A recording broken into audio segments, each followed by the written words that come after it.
That the only thing we have to fear is fear itself. No. Be afraid.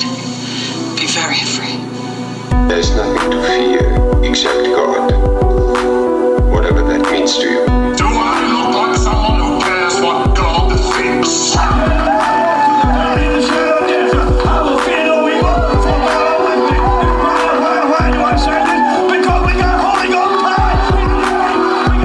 You're listening to The Fear of God, a podcast exploring the intersection between Christianity and the horror genre.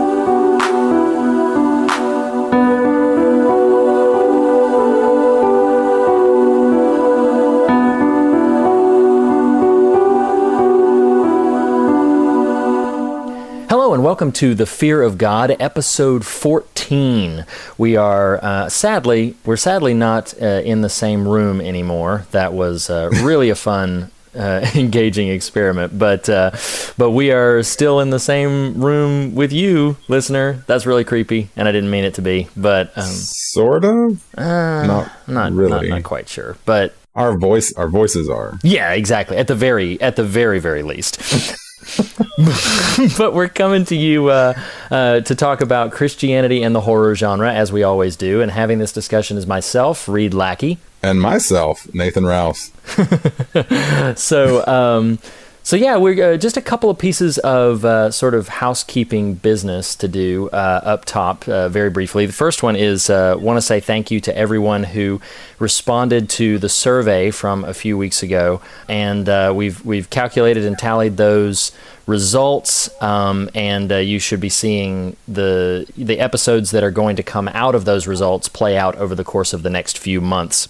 Most specifically, and we'll save it for now, but the episode that everybody picked to be one of our December episodes, I'm very excited to talk about. But we'll spare that for when that actually comes. Just wanted to say thank you very much to everybody who took part in that survey, and occasionally we'll be doing that, giving you guys the opportunity to sort of select where we go next in sort of broad terms.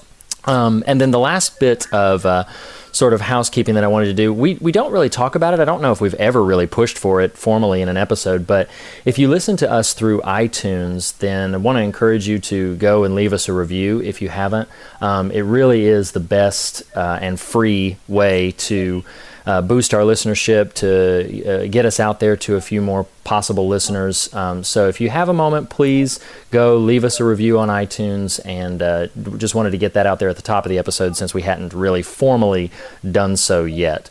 But other than that... Well, hey, Reed, I got one last little bit of business. Sure. Forget. So, when this airs, we'll have a new president. So who actually knows if the world exists when this airs? Maybe that's a good point. Depending on who you talk to.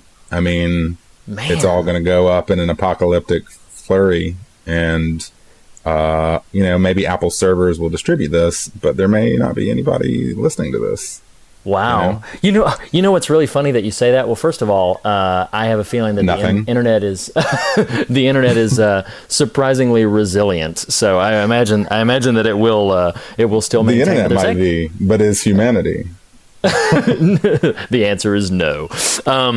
There's a Ray Bradbury short story called "There Will Come Soft Rains" that is exactly what you're talking about. I know you didn't intend to actually dive into any substance. Oh, no. I totally teed you up for that on purpose.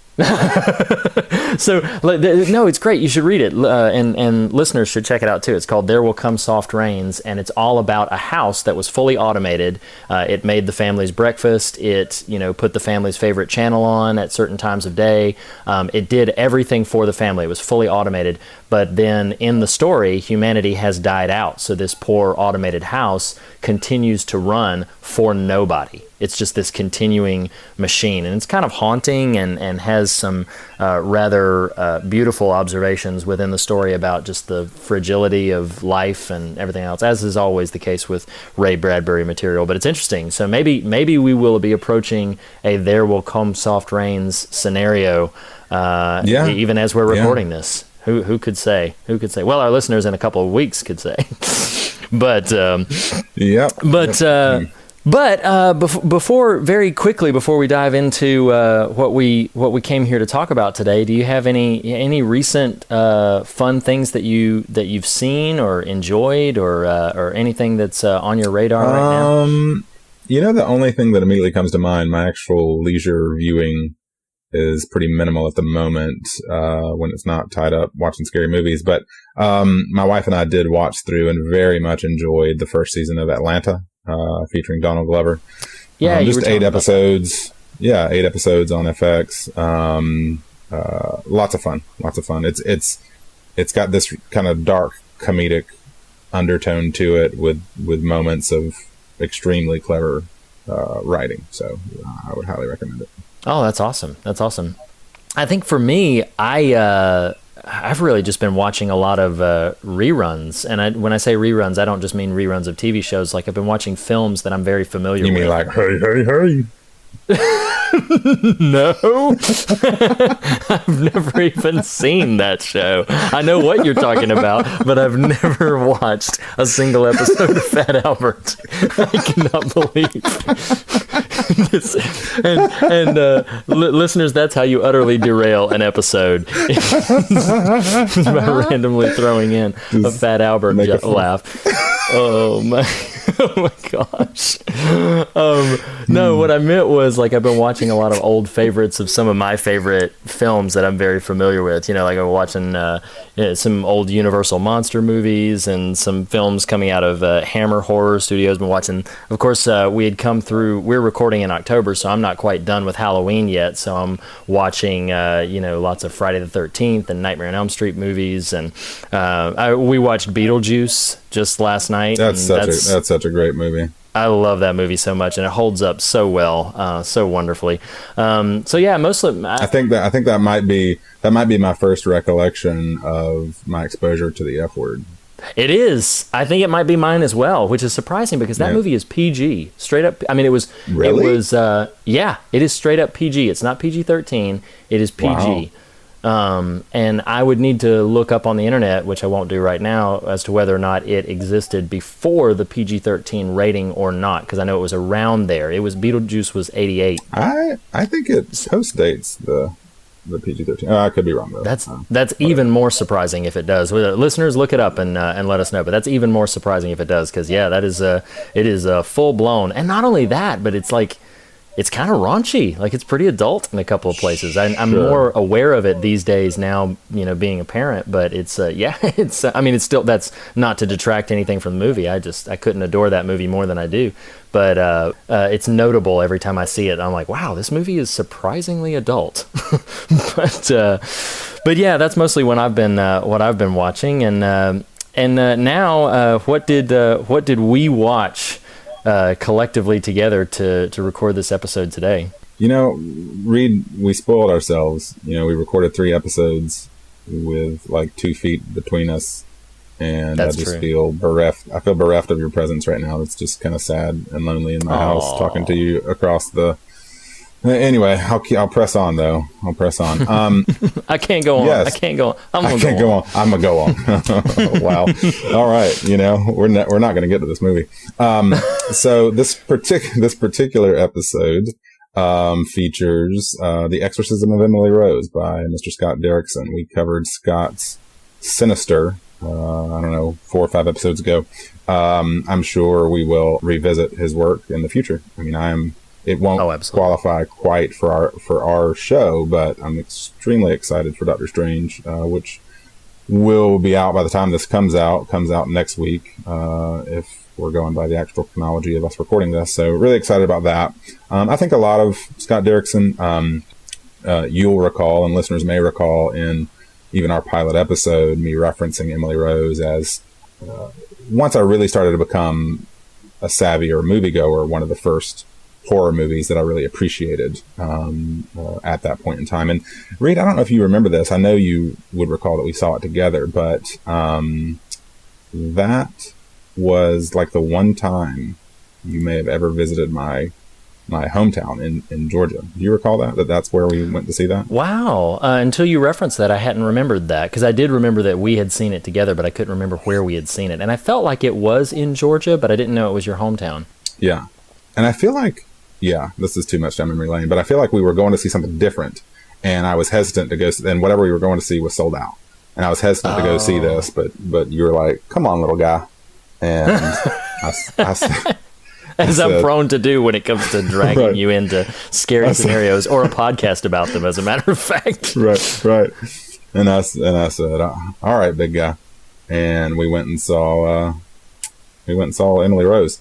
And here we are 12, 13, 14, 15 years later, talking about it. Wow. So yeah, jumping into the movie, you know, as listeners at this point know, we kind of talk about just some likes, dislikes kind of thing, some scary stuff, and then get into some deeper, meatier thematic elements. Reed, but I think for both of us, I mean, my rewatch was actually a couple of weeks ago. Yours was last night as far as our recording goes. This is only my second time ever watching it. Was that the same for you? Mine too. I had not seen it since the theater. Hadn't even seen any clips of it, I was realizing as I was watching it. Do you recall your initial take and how that adjusted or sustained with the second viewing? Sure. Well, what was funny is I think it was one of those rare movies that I came to discover I had a surprising memory for. I felt like I remembered it pretty well, and then rewatching it, that was validated. So it's odd because I mean the movie came out, you know, some time ago. I think it was released in like 2004, 2005. So it's been a little over a decade since that movie came out, and I'm not really accustomed to having that strong of a memory of a movie I've only seen once. But it did leave a really strong impression on me, and when I watched it last night, I'm reluctant to say that my affection for it dwindled, because I don't think that's accurate or fair.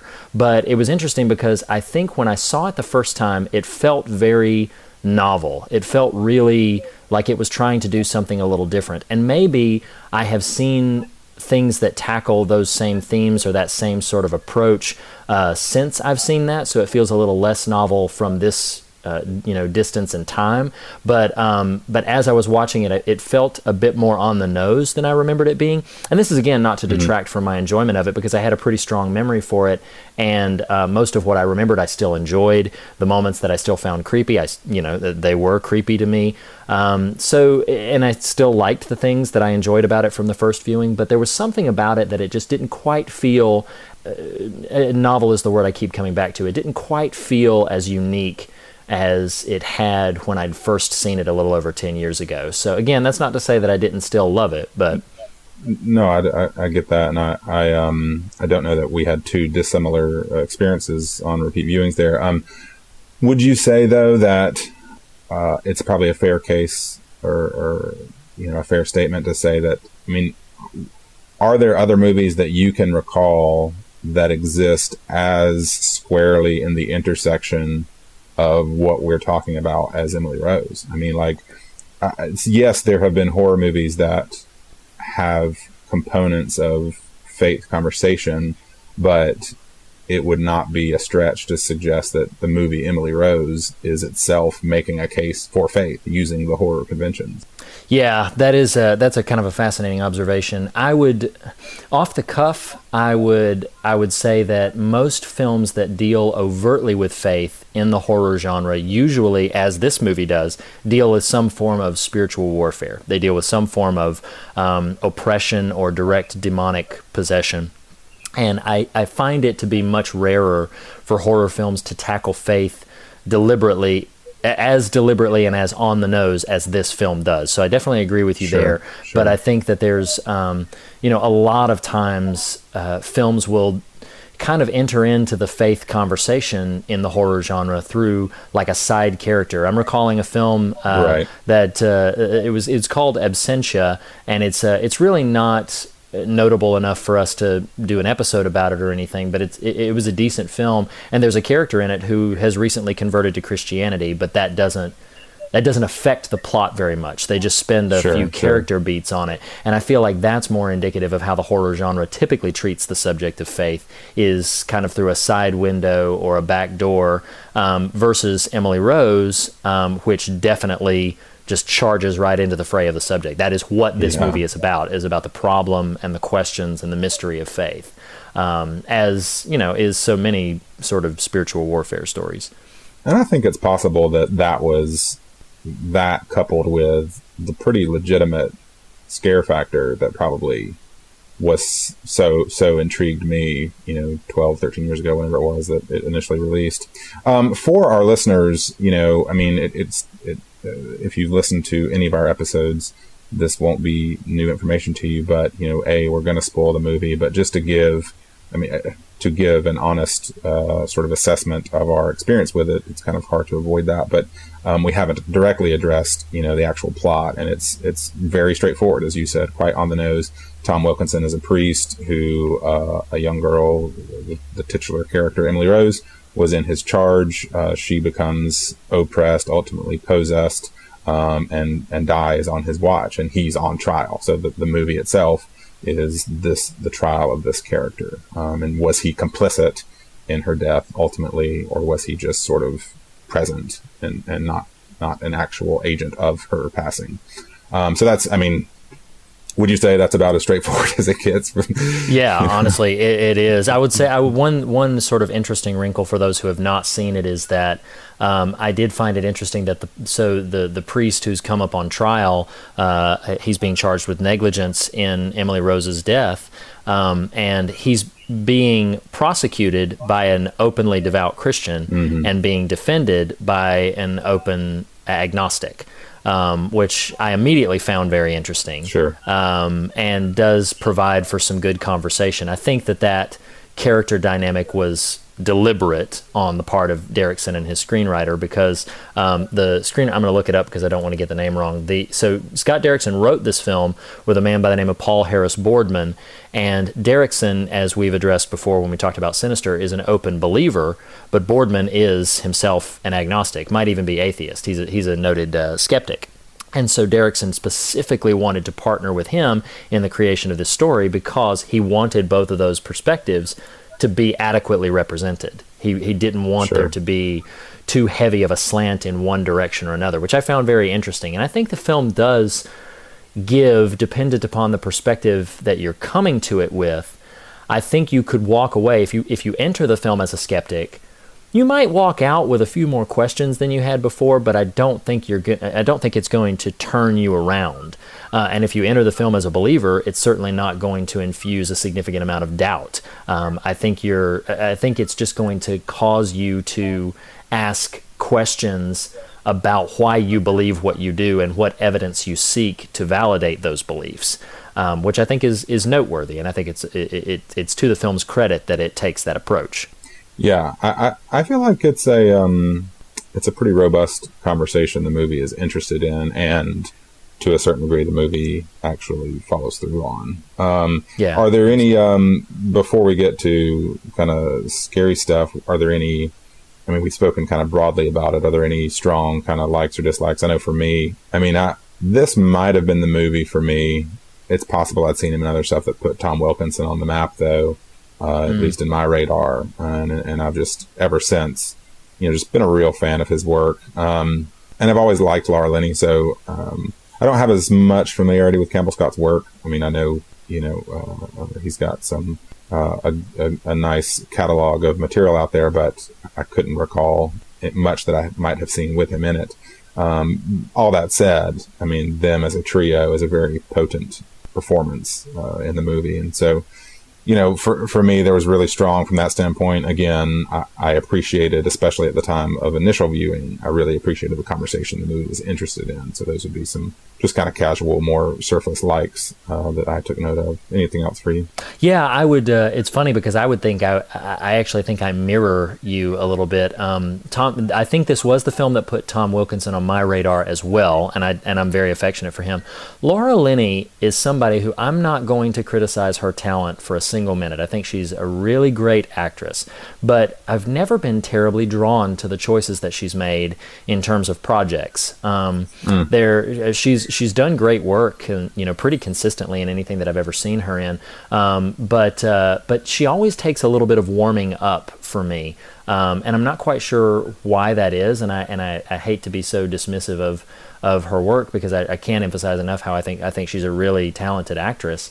But for some reason, she's always somebody who sort of hits that middling radar for me. And then it's dependent upon the project that she's involved with and whether or not I'm really going to invest or sort of follow her work. But Campbell Scott, on the other hand, I was very familiar with him for two reasons. One, just trivial, that he's George C. Scott's son, and George C. Scott is a favorite actor of mine. And the other reason was that I had known him as a frequent audiobook narrator, and I personally listen to a lot of audiobooks. Campbell Scott just has, I don't know if you paid attention to this in the film, but Campbell Scott just has an outstanding voice. He's got a very sort of rich, resonant voice, and very clear. Very commanding. Yeah, very commanding. That's a great word. You might say lawyerly. Oh, there it is. Exactly. Well, which is why he gets the work he does. But sure enough, I mean, I think that because I was such a fan of his audiobook narration, I went in, and it was interesting because I was immediately pretty sympathetic to his character, who is clearly an antagonist in this story.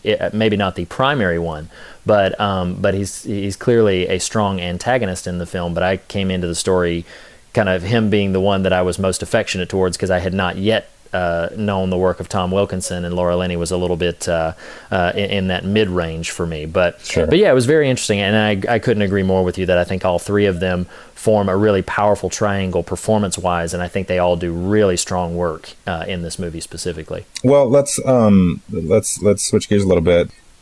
What for you? Name a particular scary scene, or what registers for you when you think about scares in Emily Rose? It was one of the moments that stood out to me from my memory in the theater, and when I saw it again last night, it strongly stood out to me. The moment when we've gone a little bit into exploring her dilemma and her situation, and then there's an evening where he's not really her boyfriend, but friend is staying the night. Sure. And he wakes up, she's not in the bed yet, and he wakes up and looks down, and then when the camera pans to her, that is immediately very alarming. Very alarming. And it's all the more creepy when you look at the trivia and realize that they had crafted a doll, a mannequin, to be that sort of contorted thing. But when Derrickson discovered that the actress Jennifer Carpenter was actually flexible enough to do something creepier than the doll, they just went with her. So that's really her contorted in that shape, and it's all the more alarming when you see it. She's just frozen in this very twisted, sort of distorted body posture, and it's very unsettling because of how still she is in such an obviously uncomfortable position, and it's really unsettling. We were talking a minute ago about the acting trio, and man, I feel like we kind of screwed up there and need to give her some credit. I mean, goodness gracious, I think probably why she might not have registered in that part of the conversation is as you even mentioned off mic to me, in some ways this feels like there's two movies happening. You've got the past story of her experience in flashback, and then you got the present trial. But she's amazing. She was great. I mean, you're by the end of that movie, your heart is broken for this girl. Oh yeah, and fully committed too. Yeah. I was going to say, especially with in the light of these adults trying to put together the pieces of her experience, and in some ways getting it right, in some ways getting it grossly wrong. I think for me, something that stood out the second time as a potent, okay, this is just really creepy and scary moment, begins in the classroom. If you just watch this like Reed did, or possible listeners, maybe that's all I need. But she's in the classroom, and she looks over at the young man, and his face just contorts, and it's this kind of hollowed eyes. And are they shrieking, or are they just making grotesque faces? I can't remember. No, they're shrieking at her. So there's sound and distortion, and visual distortion as well. It's very unnerving. That whole sequence. So she gets freaked out, rightfully so, in that moment, and then leaves the class and leaves the building, and everyone she walks by in this dark and stormy night, this is happening to as they're staring at her, and oh man, it is terrifying. And it's funny because it feels like a very simple effect. Right. There's not a whole lot to it, but it's rendered very effectively in the movie, I think. I completely agree. And that culminates in that really gut-wrenching experience in the church where she's making her way. Yeah, she's making her way to the chapel to try to find some relief, and then when she gets in there and the two people sitting praying in the pews, they look at her and the same thing happens. Their faces and the shriek and then her body itself begins to contort as she's standing there on the altar. Just you really get the sense from that moment specifically, but then as the story progresses, of just the oppressive nature of what this girl's going through. Like she's completely being assaulted visually, audibly. Everything is just coming at her, coming against her, and you really do feel pity for her. And you know, just to echo what you said about Jennifer Carpenter's performance, she's outstanding. She's stunning, particularly when you just we said it before in other episodes. I think we said it in Unfriended that I don't think that often horror actors really get the credit that I think they deserve for putting themselves through what they put through to make those moments believable. And she absolutely does. I never doubted for a second that she was experiencing what we were seeing on screen, despite my sort of meta knowledge that what we're seeing on screen is complete fabrication. She's just an outstanding actress in this film. Agreed. Were there any other specific I feel dumb that we're not like, oh yeah, you know, the scene when she's channeling all these demons in the barn and it's kind of crazy. But honestly, that, you know, like on a certain level, yeah, that's scary, but not to even dismiss Derrickson's work, but that feels like a scene you see in almost every possession movie, you know, and so it doesn't. Yeah, it's like that's what you're building towards, you know, and yeah, I mean, I think that definitely to speak a little bit more and to unpack for maybe a minute or two the nature of, I do think that part of this is either to the film's credit for trying it, or it's to the film's detriment for not totally pulling it off. Listeners can be the judge of this, but I do feel like there are two films happening. There's the possession story happening to Emily Rose, but then there's also the far more straightforward character drama in the courtroom. And I feel like even when it goes to like Laura Linney's character, Aaron Bruner or something. Oh goodness, I feel embarrassed that I can't remember. It is not Aaron Brockovich. That's a totally other possession movie. But I mean, when even when it goes to her and it goes outside that classroom, the film takes on the same tone that it takes when it's following Emily Rose and Emily Rose's story. So I do feel like there's two completely compartmentalized stories that are affecting each other to a degree, but they remain separate pretty much throughout the film. Perhaps because one is taking place in the now, so to speak, and the other one is all entirely flashback. Sure. So maybe that's, you know, a stylistic choice on Derrickson's part. But as I was thinking about that, I think for me, and maybe for our listeners as well, the part that I find immensely more interesting about this movie are the scenes that take place in the courtroom.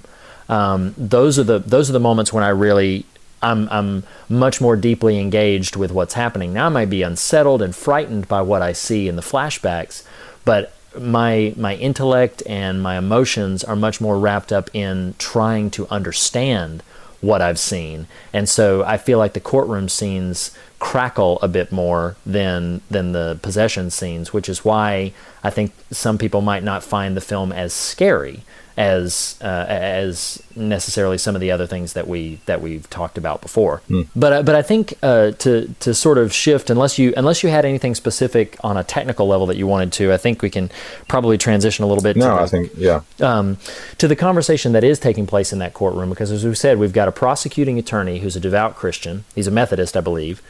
And then you have a defense attorney who's an agnostic, a noted skeptic, and she's defending a man who is an outright devout believer, who the entire reason he is enduring this trial is because, multiple times he says it, he wants to tell Emily Rose's story. It's very important to him that her story get out to the public.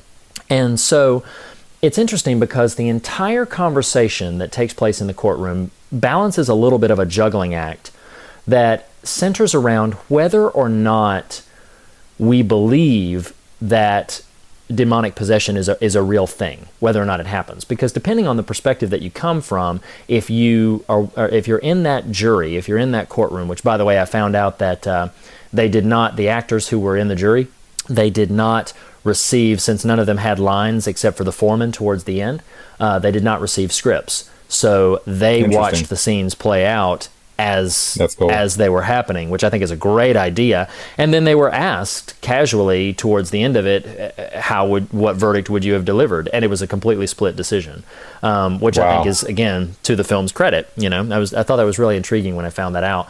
But there is a perspective being given in this film that says, hey, demonic possession is real. It happened to this girl, and spiritual warfare is a real thing.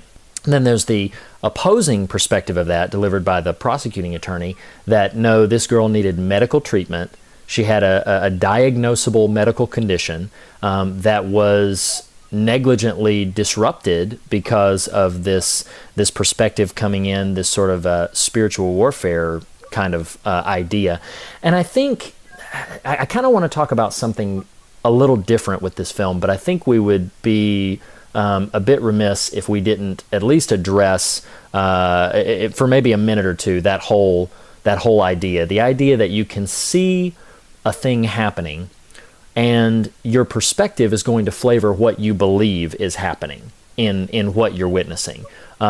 You're either going to believe, I've heard some scholars talk about biblical passages where like demons come out of people and there's deliverance. There, as of right now, I don't know how long it will last because I don't think it's getting very good ratings, but there's a TV version of The Exorcist that's running right now, and a character in that show is very passionate about like, no, exorcism is outdated dogma. It's that was made in a time when people didn't understand mental illness. They didn't know how to diagnose things like epilepsy or psychosis, and so there is a perspective out there that would look at events taking place and would see it as purely in the natural, that it's a purely diagnosable thing. And there's a lot of people, I think it's important to note, who are devout believers in Christianity or in the faith of their choosing, who would still see this as more of a natural thing. And then there's this other perspective. And I think, for myself, I came up in a Pentecostal charismatic culture, and they had a tendency, as I jokingly say, to see a demon under every couch cushion. Like, they would have a tendency to think that everything was infused by this sort of alternative perspective. You get a headache and you're supposed to rebuke it instead of taking an Advil. And I don't mean to be so flippant about it that I come off condescending or dismissive. I'm just saying that was very much sort of the culture that I was acquainted with as a child. It's just this notion of, almost to the extreme of there are no natural solutions.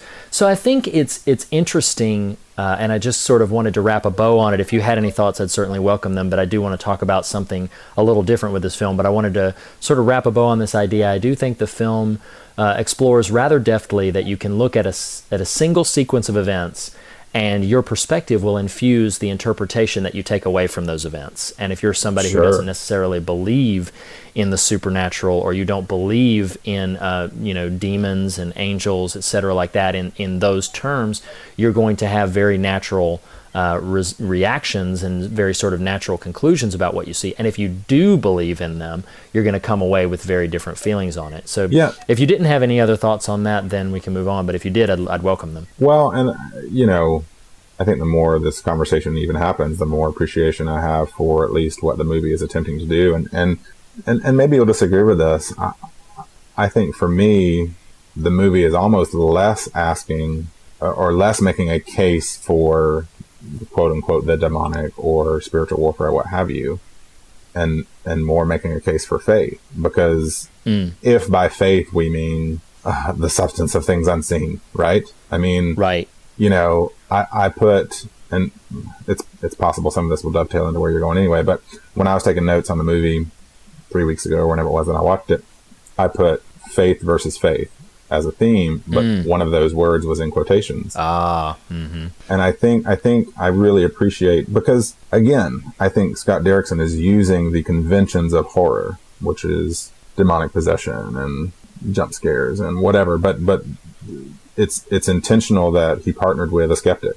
It's intentional that all these different perspectives are present, because I don't personally think this movie is quite as interested in, and I might be really off base, I don't know that the movie's quite as interested in, do you believe this specific account of this extreme situation of demonic activity, as much as it's saying, do you believe something like this might even be possible?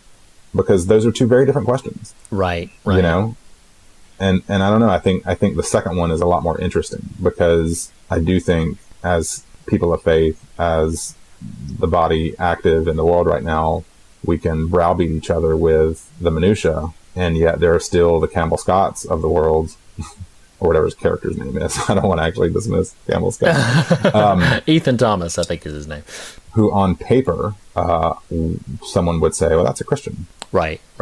But, and, you know, I get it. It's a slippery slope, you know, the capacity to call out a person as a Christian or not a Christian based on certain things. Like, yes, that is a very slippery slope that you've got to be mindful of. But it is fascinating to me that I personally, between Campbell Scott and Laura Linney, I'm much more sympathetic to her. You know, right. This person would call themselves a skeptic, might not necessarily buy the whole kit and caboodle, but throughout the course of the movie becomes more open and more conscientious of, and less, I don't know.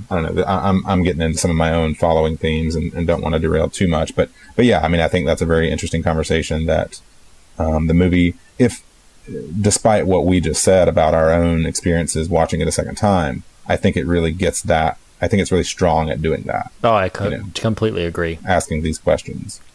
Yeah, and I think that was probably part of the intention, because you definitely come away with more questions than you do with answers. And I think that's, as you said, I think that's to the film's credit. One thing that I did want to say, and this is, I think, the first time I'm using this quote on this show, but I'm sure it will come up again, depending on what subjects we cover in the future. M. Night Shyamalan actually had a quote that flavors how I think about all these sorts of things. Was it, I'm sorry? Was that his quote? No, it wasn't. I'm sorry. It wasn't. That was on the commentary for Last Airbender. That's all it is. If you listen to the commentary for Last Airbender, that's all it is. The whole movie is, I'm sorry. I'm sorry. Oh, gosh, that's hysterical. That's like an SNL sketch. This is, I'm sorry. I'm sorry. I'm so sorry. I actually might have stolen that from The Simpsons, now that I think about it. But hey, you know, I'm probably steal all my comedy from The Simpsons. But but what I will say is that, like, he mentioned, you know, things like the supernatural realm or beliefs in the supernatural, spiritual world, they're cross-cultural. I mean, globally, every culture, though they frame it in different ways and have different beliefs about it, every culture has its beliefs about a supernatural realm and what happens there and how it plays out. And when you look at that kind of thing and interactions, he said, look at the billions, even into the trillions and beyond, of stories that take place of the spiritual world sort of breaking into the natural world. And he said, how many of them have to be true for there to be something to them? And the answer is one. I mean, you could negate 99.999 exponential, however many, of these stories, but how many of them have to be genuine and legitimate for there to be something to this? And the answer is only one out of billions and trillions. And it just makes you stop and think. And like Laura Linney's character says at the end, I too am very sympathetic to her, like her character says towards the end, it's possible. Like, and that's something that you kind of walk away with, is just, let's just sort of sit with the possible for a moment, whether we approach from skepticism or from faith. You know, if from the faith perspective, is it possible there's a purely natural explanation? Well, of course it's possible. Is it possible from the other side that there's something supernatural going on? Maybe it's possible. And I think that's an interesting note that the film sort of ends on. But one thing that I specifically wanted to talk about is I wanted to talk about this notion of why Emily Rose is being possessed in the first place. And the film directly addresses that from Father Moore's perspective. It directly addresses, in this narrative, why does he believe that she's being assaulted like this? Because she's a devout believer in the narrative. So why is she being oppressed? Why is she being possessed by this? That's a complicated, troublesome thing. And basically the film concludes, again, spoiler alert if you haven't seen it, but the film basically concludes that she receives a vision because one evening after the exorcism of the title, the exorcism of Emily Rose, it fails. The exorcism fails. The demons don't leave. And the morning after that failed exorcism, she has a vision. And this vision is basically of, I forget, which is embarrassing given that I just watched the movie last night, but I think she either sees a vision of Mother Mary or she sees a vision of one of the saints. And they tell her about what's going on with her. They say, you can stay, or they actually give her the invitation to leave. Like, you can leave, you can come with me right now, and this will be over, and you will die. Or you can stay, and you will suffer tremendously, but through your suffering, great good is going to come of it. There's going to be, things that will be produced out of your suffering. And the character, who we've come to tremendously sympathize for at this point in the film, makes the choice to stay. She says, I choose to stay. And then in a heart-rending moment is literally ripped back into her body and back into the conflict with these demons. And I wanted to explore for a moment this idea of suffering producing good, because I think it's something that we have a tendency, I know I have a tendency, especially probably because of my cultural upbringing or just my perspective of faith, but I know many and many of my peers have a tendency to feel like when things are going wrong, when things are not going according to plan, or they're not, or we're being sort of beset on all sides, that it's got to be the enemy of our souls. It's got to be some sort of contrary thing, that something is coming against us, something's attacking us. I usually make the joke, this day's got it out for me, or something like that I just sort of say flippantly on bad days. But we have a tendency to feel like, okay, it's something other that is trying to come against us to try to stop good from happening. And I know for myself, I too infrequently think about the opposite of that. That, wait a minute, there's conflict happening right now, but is this possibly something that's intentional to be worked out for something good? And I know it's difficult to think about it in that term. It's difficult to try to frame something as saying, like, maybe something good is going to come from this conflict that's happening right now, or maybe there's some other intention behind this conflict. And it just the movie made me stop and think about that idea of maybe I'm thinking about all of the troubles in my life rather wrong. Maybe I'm just biased towards thinking that the only things that God's involved in my life are the good and the blessing and all of these other sort of things, sort of, not to be insulting, but sort of my best life now, and that's all what it's about. But I dismiss the notion that maybe something could happen to me that's not comfortable and that's painful, or something that could happen to me that is not necessarily pleasant, but is producing something good, either in me or in the world around me, that I'm not necessarily tapped into. What do you generally think about that sort of idea? Yes. To unpack that a little bit more, yes.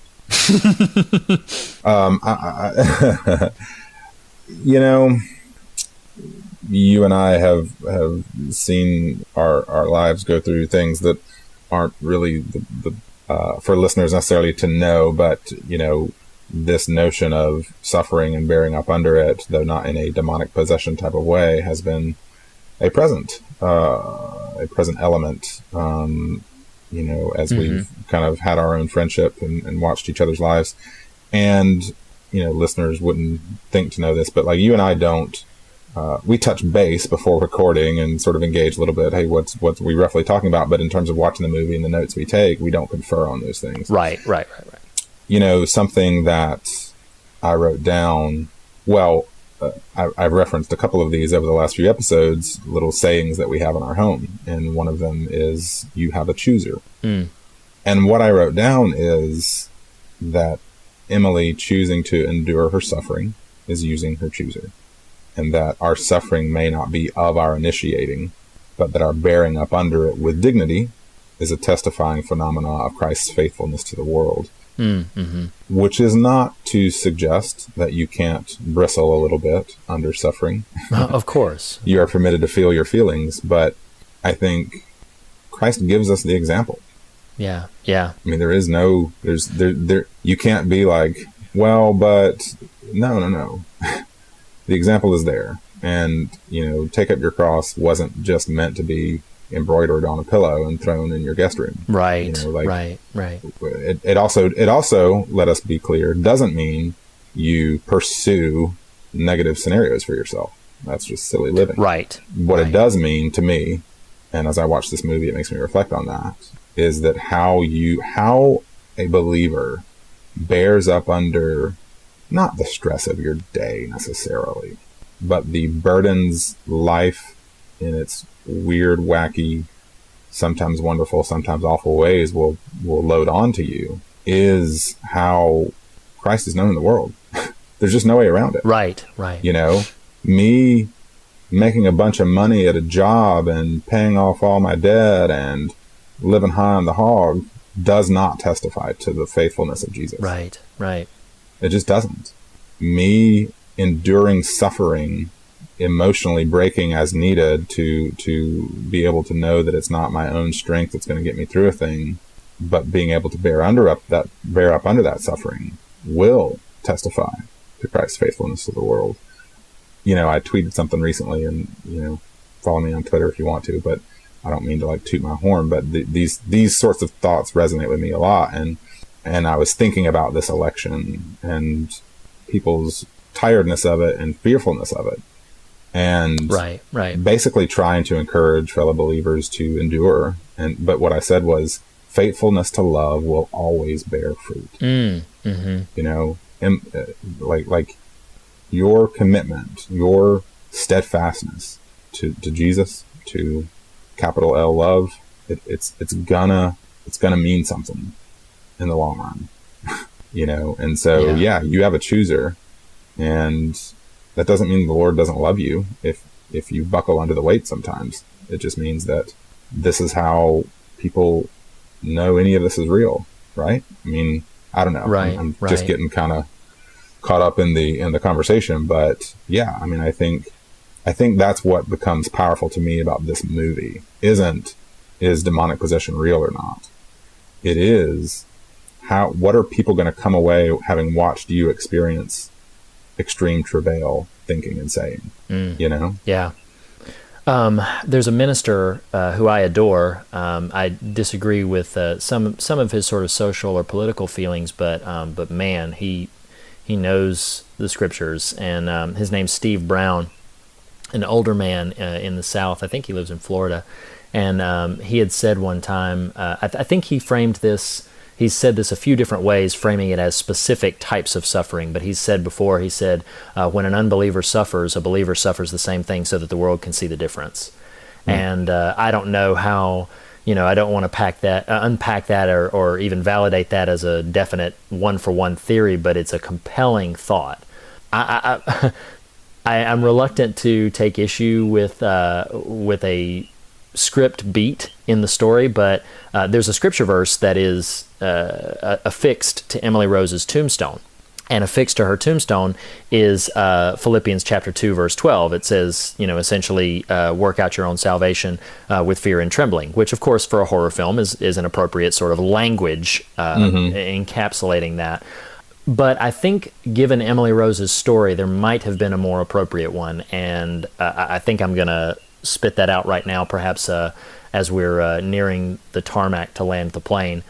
And that's Romans chapter 5, and this is, I'm probably going to quote this verse multiple times throughout the course of our show, because I really adore it, and it's a convicting and very compelling passage of Scripture. But Romans chapter 5, beginning in verse 3, and verse 3 and 4, it says, Not only so, but we also glory in our sufferings, because we know that suffering produces perseverance, perseverance character, and character hope. And it's a very, as I said, convicting thought. Too often I respond to my own sufferings by saying, please make them stop immediately. And please, just get me out of this the first moment that I can have an escape hatch. But it's a compelling thought to think about, perhaps if I rejoiced, made the choice, used my chooser to say, I am going to buck up under this and endure this to a degree, in the hope that this will produce perseverance, that it will produce character, and ultimately that there will be hope at the end of this. That is something that I do want to make a distinction, that I'm not saying that we are necessarily called to stay in situations of tremendous suffering. It doesn't mean we don't go to doctors when we're sick. It doesn't mean that we stay in abusive situations if we're being abused. That's not at all what we're saying. But I think that the way we approach our own suffering from a mental, emotional, and spiritual perspective, as you and I are both saying, makes a difference. It's part of how we exhibit Christ-likeness to the world, is how we stand up or not amidst suffering. And again, there's grace for us if we don't do it well. If we don't handle suffering well, which God knows I do not, if we don't handle suffering well, then there's grace and there's forgiveness and there's mercy for us. Well, I'm going to jump in, Reed. Don't you think, sure. Because I think there's some robustness afoot, but like this thought occurred to me earlier when you were referencing the chapel scene in the movie, and I feel like there's some harder edges developing to it that mean I can start to say it out loud and sort of see where it goes. But I think something to me that's really powerful about this movie and important to note in the conversation of bearing up under suffering, one, hope is a key word. And I think that, again, randomly referencing my Twitter twice in 5 minutes, but like my Twitter little bio, all it says is "Fool for Hope." That is sort of, if I want to bank on anything ever in my life, it's that, the arc of history, the arc of all things bend towards goodness and restoration. And that's hope. And anyway, so the chapel scene sort of informs this thought, and it's something that's really beautiful to me, and why I even thought earlier, even just an impression, to mention Jennifer Carpenter. Yeah. To mention her performance is, I think it's real easy. Like, the more I considered this as we've both been talking, it's very much a Job story. The more I've considered her character, she never, to my recollection, and I think this is true, you just watched it last night, there is no, like, it is so easy in a story like this, it is so easy in our own life to think begrudgingly we'll bear up under our suffering, to sort of indict the Lord or be frustrated at God for the frustrating that we do suffer.